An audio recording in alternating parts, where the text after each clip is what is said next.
अब jujutsu Kaisen की ending इस पे डिपेंड करती है जब कलिंग गेम का एंड होगा। एंड केंजाकू ने ये रूल ऑलरेडी सेट करके रखा है कि जब इस सारे कलिंग गेम के प्लेयर डेड हो जाएंगे except Megumi Fushiguro aka Sukuna and second Kenjaku. जब ये दो प्लेयर रिमेनिंग रह जाएंगे तब कलिंग गेम खत्म हो जाएगा एंड यहाँ से निकल के आएगा मर्जर, जो कि एक ऐसी एंटिटी है जो कि इतनी स्ट्रॉन्गेस्ट होगी जिसपे पूरे जापान की कर्स्ड एनर्जी का पोजेशन होगा, जो कि लिटरली इस पूरे थ्रू आउट द वर्ल्ड के सिनेरियो को चेंज ही कर देगी। एंड इस कलिंग गेम को स्टार्ट करने के लिए केंजाकू ने न जाने क्या क्या पापड़ बेले हैं। एंड केंजाकू का अल्टीमेट ड्रीम था कि एक ऐसी कंप्लीट वर्ल्ड को बनाया जाए जहां पे कर्स एनर्जी ना हो। एंड इस चीज को करने के लिए उसको चाहिए the strongest creature, the strongest and the perfect creature we called merger. But Kenjaku इस चीज को होते हुए नहीं देख पाया क्योंकि यूटा ने उसको स्नीक पीक से उड़ा दिया। अब क्योंकि जुजुत्सु काइसेन के ये 5 मिनट बड़े इंपॉर्टेंट होने वाले, जहां पे यूटा जो कि गोजो की बॉडी का पोजेशन लेके बैठा है एंड जो अभी का सबसे स्ट्रॉन्गेस्ट सॉर्सरर है,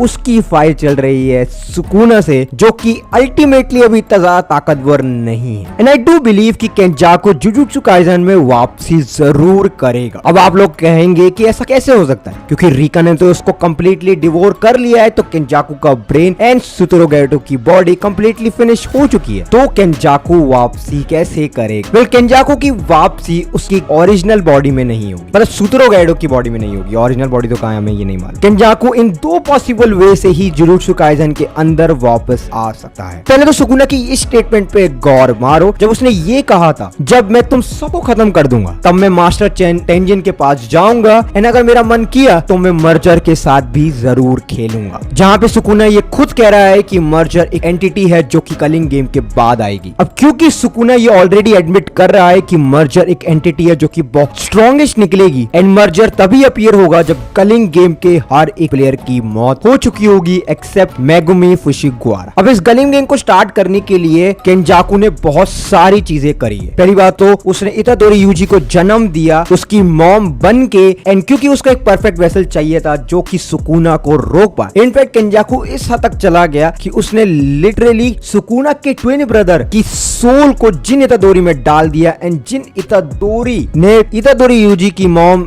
समझ गए साथ एक बेटा पैदा किया जिसके पास पावर है उस सुकुना के ट्विन ब्रदर की। यह हर एक एग्जीक्यूटिव प्लान उसने बनाया ताकि वो कलिंग गेम को स्टार्ट कर पाए। एंड कलिंग गेम को स्टार्ट करने के लिए न जाने उसने कितने पुराने सॉर्सरर को इस कलिंग गेम के अंदर डाला। एंड अभी क्योंकि मर्जर की जो पोजेसिटी है वो अभी टेक्निकली सुकुना के पास है एंड बहुत सारे लोग कह रहे हैं कि सुकुना मर्जर की पावर को यूज करेगा ताकि वो इन सब से डील कर ले। भले टेक्निकली पॉसिबल हो सकता है क्योंकि एट दैट टाइम पे सुकुना को कर्स एनर्जी की बहुत ज्यादा जरूरत है, क्योंकि उसका कर्स एनर्जी का जो लेवल है वो अप्रोक्सीमेटली सेम है एज यूटा। अब केंजाकू की रिटर्न जो थ्योरी है वो दो पॉसिबल वे में निकल के आती है। पहली बात तो हम ये जानते नहीं है कि केंजाकू कौन से एरा से आता है, मतलब केंजाकू उस टाइम पे भी जिंदा था जब सुकुना 1000 साल पहले राज किया करता था। एंड केंजाकू ही वो बंदा था जिसने सुकुना को एक कर्स ऑब्जेक्ट में बदला। एंड सुकुना इस पूरे थ्रू आउट द फेस में न जाने कितनी बार अपनी बॉडीज को चेंज कर चुका है by transferring his brain to the another's body. तो हो सकता है कि केंजाकू ने ये अपनी लाइफ का थोड़ा सा एसेंस अपनी ओरिजिनल बॉडी में डाल के रखा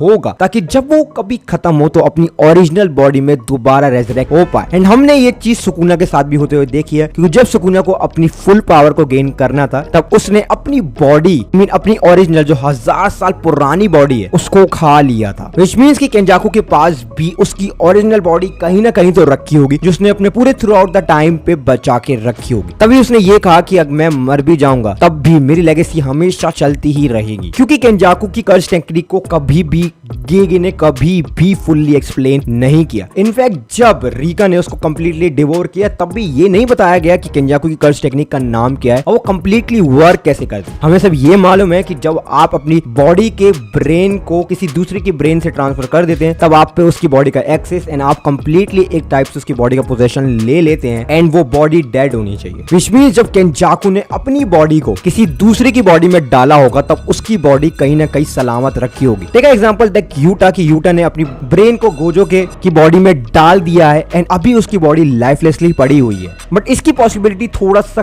कम है क्योंकि दूसरी पॉसिबिलिटी है उसका होने का चांस बहुत ज्यादा है कि Kenjaku will be born in merger और you can say as a merger. अब केंजाकू के दिमाग में कुछ ना कुछ तो ऐसा चल रहा होगा कि उसने लिटरली एक परफेक्ट क्रिएशन को बनाने के बारे में सोचा एंड इस चीज को करने के लिए उसने दुनिया के सबसे स्ट्रॉन्गेस्ट सॉर्सरर तक को अपनी साइड में कर लिया। मैं सुकुना की बात कर रहा हूँ। एंड कलिंग गेम को स्टार्ट करने के लिए कभी भी 6 आइज यूजर उस टाइम पे प्रेजेंट नहीं होना चाहिए। एंड हम ये जानते हैं कि केंजाकू ने पास्ट में 3 6 आइज यूजर को ऑलरेडी मार दिया था जस्ट वो पैदा हुए थे। बट गोजो सातोरू को मारना नामुमकिन वाली बात ही, तब उसने ये सोचा कि हम क्यों ना उसको सील कर दें एंड कलिंग गेम को स्टार्ट कर दें। इसका रीजन ये है कि 6 आइज यूजर बहुत ज्यादा ताकतवर होते हैं तो कलिंग गेम के अंदर वो रहेंगे तो वो कर्स एनर्जी का इतना आउटपुट ले ही नहीं पाएंगे ताकि मर्जर जिंदा हो पाए कि वो सबको बहुत इजीली डिफीट कर देंगे। अभी क्योंकि ये जुजुत्सु काइसेन का एंडिंग आर्क नहीं चल रहा है क्योंकि गेके अकातामी ने ये ऑफिशियल स्टेटमेंट नहीं दी है कि ये फाइनल बैटल है, क्योंकि मैंने ऑलरेडी पता नहीं अपनी कितनी वीडियो में मैं कह चुका हूं कि Sukuna is not the main target. जो सबसे मेन टारगेट है वो मर्जर है एंड मर्जर सुकुना से भी ज्यादा ताकतवर होगा डेफिनेटली। केंजाकू ने अपने 1000 साल लगा दिए इस मर्जर को बनाने के लिए, इस कलिंग गेम को स्टार्ट करने के लिए। सो डेफिनेटली मर्जर से उसका बहुत ज्यादा नाता जरूर रहा होगा एंड टेंजिन भी उसके साथ है एंड टेक्निकली टेंजिन एंड केंजाकू बहुत ज्यादा कॉम्प्लिकेटेड कैरेक्टर बन जाते हैं जुजुत्सु काइसेन के अंदर। अब मैं ये जानना चाहता हूं कि आपके क्या थॉट्स है इस थ्योरी के रिगार्डिंग। क्या आपको ये वाकई में लगता है कि केंजाकू की जो डेथ है वो बहुत ही अननेसेसरी वे में हुई एंड केंजाकू को अभी टेक्निकली तौर पे जिंदा होना चाहिए? Let me know your thoughts on the comment section. अगर आपकी वीडियो पसंद आई हो so make sure to like and subscribe क्योंकि मैं ऐसी जुजुत्सु काइसेन की वीडियो लाता ही रहूंगा। भाई 2 हफ्ते का ब्रेक है। So I see you on the next one. Thanks for watching. Until sayonara.